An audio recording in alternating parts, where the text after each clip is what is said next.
La cohésion de l'équipe est la clé de la réussite d'un projet qui dure. 4 ans de présence au Congo-Brazzaville, à Pointe-Noire, dont 20 mois de support aux opérations des bateaux d'installation, tels que Far Sleipner, G1200, Deep Pioneer, Scandiafrica et Aurelia.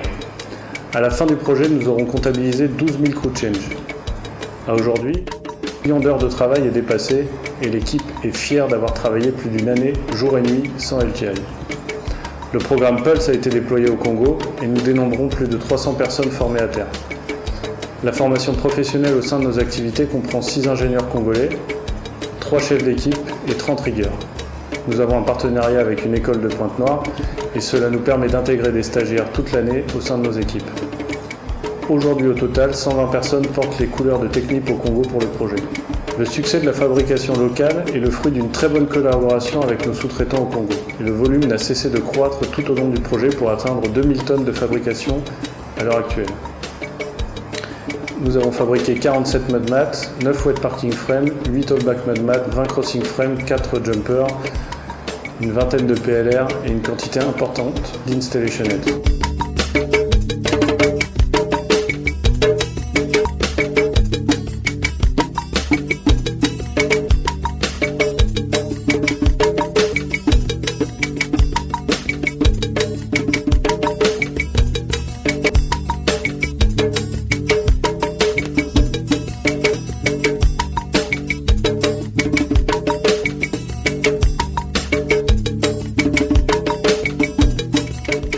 Les équipes logistiques, garde et mobilisation travaillent 24 heures sur 24 et 7 jours sur 7. Ils gèrent 45 000 m² de stockage de matériel, ils gèrent le transfert de 20 000 tonnes de pipe, le tracking de 15 à 20 000 items de rigging ainsi que leur recertification. Ils font face de manière hebdomadaire à 5 chargements de supply et 2 chargements de barge.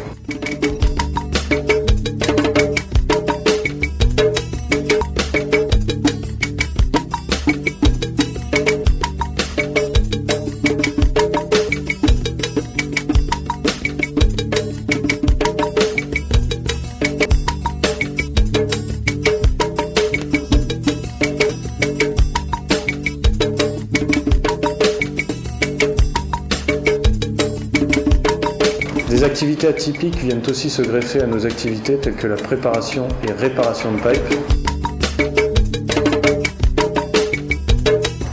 les travaux sur les piping modules,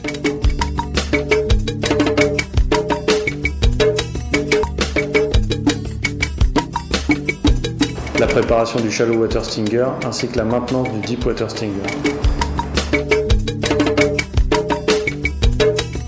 Sur ce type de projet, les changements de la campagne offshore sont quotidiens et l'impact sur nos activités onshore est immédiat.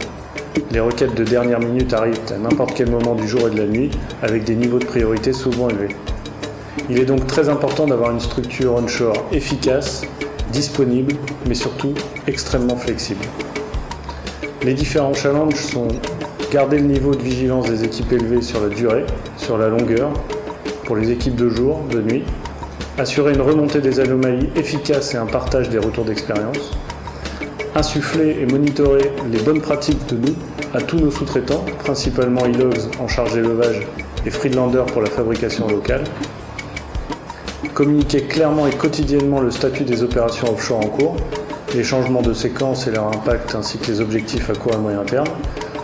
Pour ce faire, les équipes sont réunies tous les matins afin d'assurer un message commun et une compréhension des enjeux du moment.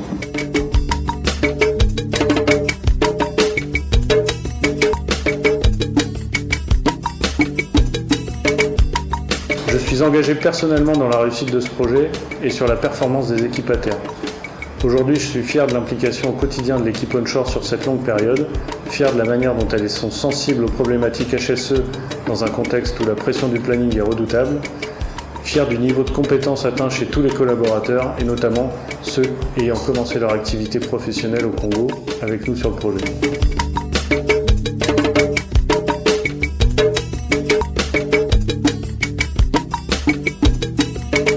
Enfin, je suis très fier de la cohésion de ce groupe, c'est cette cohésion qui fait notre force aujourd'hui et qui nous permet de relever les défis du projet.